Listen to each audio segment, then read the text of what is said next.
আজকে আমি আপনাদেরকে ডাল চানাচুর ভাজার সহজ পদ্ধতি আর একেবারে সহজভাবেই দেখাবো। তো তার জন্য এখানে 300 গ্রাম ছোলার ডালকে হাফ চামচ খাওয়ার সোডা দিয়ে সারা রাত জলে ভিজিয়ে রেখেছিলাম। এরপর ছোলার ডালগুলো জল থেকে তুলে এই রকম ছিদ্রযুক্ত একটা পাত্রের মধ্যে তুলে নিয়ে জল ঝরিয়ে নেব। এরপর পাতলা সুতির কাপড়ে হালকা করে মেলে দেব। আর এটা পাখার তলায়ও রেখে পুরো একদম জল শুকিয়ে নিতে হবে, যেন একটুও ডালের গায়ে জল না লেগে থাকে।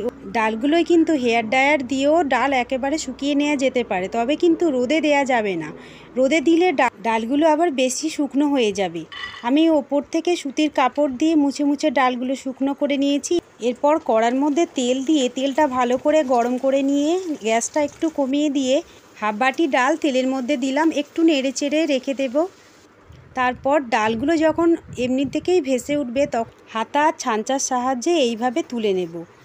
আর তেল ঝরিয়ে সাইডে আমি রেখে দিলাম। এরপর বাদামও একইভাবে ভেজে নেব। বাদামগুলো হালকা একটু ফাটা ফাটা হলেই বাদামগুলো আমার জানবো ভাজা হয়ে গেছে। বাদামগুলো এরপর তুলে নেব। এরপর একটা পাত্রের মধ্যে বাদাম আর ডাল ভাজাগুলো একসাথে রেখে দেব। আর দেখুন, আওয়াজটা শুনেই আপনারা বুঝতে পারছেন কতটা ক্রিস্পি হয়েছে। এরপর একটু দোকানের মতন করার জন্য এর মধ্যে কয়েকটা মশলা দেব।